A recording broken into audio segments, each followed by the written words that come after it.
많은 분들이 저가 임플란트를 선호합니다. 그런데 이런 저렴한 임플란트 치과를 갈 때에는 주의할 점이 있습니다. 오늘 말씀드릴 내용은 바로 임플란트 가격의 비밀입니다. 안녕하세요, 치과도사입니다. 오늘 말씀드린 내용은 저가 임플란트 가격의 비밀인데요. 특히 연세가 드셔가지고 잇몸병으로 인해서 치아를 좀 많이 상실하신 분들께서 임플란트를 여러 개 심어야 되기 때문에 이런 저가 임플란트 치과를 찾아보시는 경우가 굉장히 많습니다. 그래서 강남에서 예를 들어서 뭐 한 39만원 아니면은 33만원 이렇게 임플란트 한 개 금액을 써붙여 놓고서 광고를 하는 그런 치과들이 많이 있는데요. 과연 이런 치과들은 어떻게 해서 이렇게 저렴하게 임플란트 치료를 하는 걸까? 내가 실제로 이런 치과에 가게 되면 어떤 치료를 받게 될 것인가, 그 말씀을 드려보도록 하겠습니다. 자, 임플란트 한 개의 가격은 회사마다 차이가 있겠지만 보통 우리가 알고 있는 바에 따르면 수십만 원 정도 하는 걸로 알고 있어요. 제가 말씀드린 거는 임플란트 한 개의 원가에 해당이 되는 거고요. 만약에 진짜로 임플란트 한 개에 39만 원 정도 하는 금액으로 치료를 하게 되면은 그거는 그냥 임플란트 한 개를 재료비만 받고 파는 거랑 똑같은 행위가 되는 것입니다. 그래서 정말 그렇게 저렴한 치료비만 내고 내가 임플란트 한 개를 치료를 받게 된다, 이런 착각을 일으킬 수 있는데요.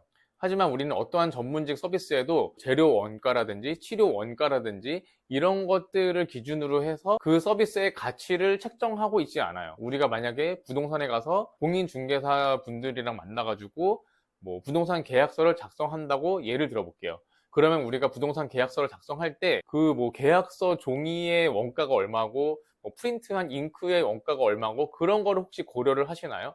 우리가 보통 그러지는 않죠. 그런데 왜 임플란트에는 유독 임플란트 한 개가 뭐 얼마고 그래서 뭐 치료 원가가 얼마고 이런 이야기가 나오는 것인가 생각을 해보면은, 많은 치과들이 홍보 수단으로 임플란트 한 개 가격을 책정을 해가지고 광고를 하고 있기 때문이에요. 그런데 실제로 임플란트 치료라는 거는 그냥 임플란트 한 개를 가게에서 돈을 받고 파는 게 아니고 이거는 엄연하게 의료 행위인 거잖아요. 개인별로 뭐 위험 부담도 있고 전문 지식을 활용해 가지고 치료를 해야지만 임플란트가 내 몸에 들어오는 것이기 때문에 제대로 하려면 전문 지식이 필요한 영역이에요. 그리고 전문 지식이라는 거는 그 분야의 전문가만 할 수 있다는 거고, 각 개개인별로 특성이 다른 치료 계획을 세워서 치료한 행위에 대해서 행위료가 포함된 가격이 바로 치료비인 거죠. 그래서 우리가 임플란트 한 개 얼마다 이렇게 이야기를 하는 순간 그냥 임플란트 한 개의 가격만 남고 전문 치료라는 개념 자체가 사라져 버리는데, 바로 그게 함정이라고 볼 수 있겠어요. 이건 마치 사람들로 하여금 그 금액만 내면은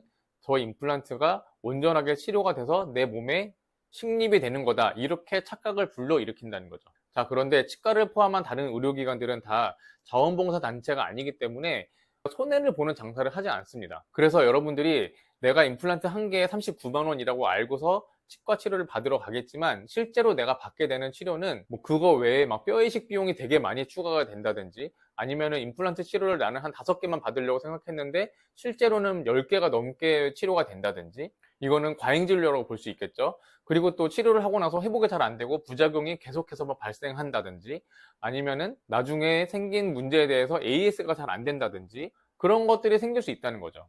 그래서 이런 저가 임플란트 치과를 가시게 되면 말 그대로 돈값을 하는구나, 이렇게 생각을 하시게 될 가능성이 굉장히 큽니다. 물론 그런 곳에 가서도 내가 정말 전문적이고 정성스러운 그런 치료를 받고 만족하게 될 그런 가능성도 있겠지만, 우리가 딱 눈에 보이는 그런 수익 구조만 볼 때에도 그렇게 되기는 정말 힘든 게 현실이에요. 자, 이거는 의사의 양력이라든지 아니면 뭐 병원 규모 이런 거랑은 사실 좀 무관하다고 볼 수 있어요. 그냥 의사의 진료 태도랑 관련된 것이기 때문에 병원이 되게 크고 번듯하고 그리고 뭐 환자가 되게 많고 치료비도 저렴해, 그런 치과는 실제로 치료에 내실은 부족한 경우가 생길 수 있기 때문에 주의를 해야 된다, 이렇게 볼 수 있는 거예요. 그래서 혹시 이런 치과를 내가 지금 다니고 있다, 갈 예정이다, 그러면은 가신 다음에 내가 치료 결정을 하는데 굉장히 신중하게 결정을 하시는 것을 추천드립니다.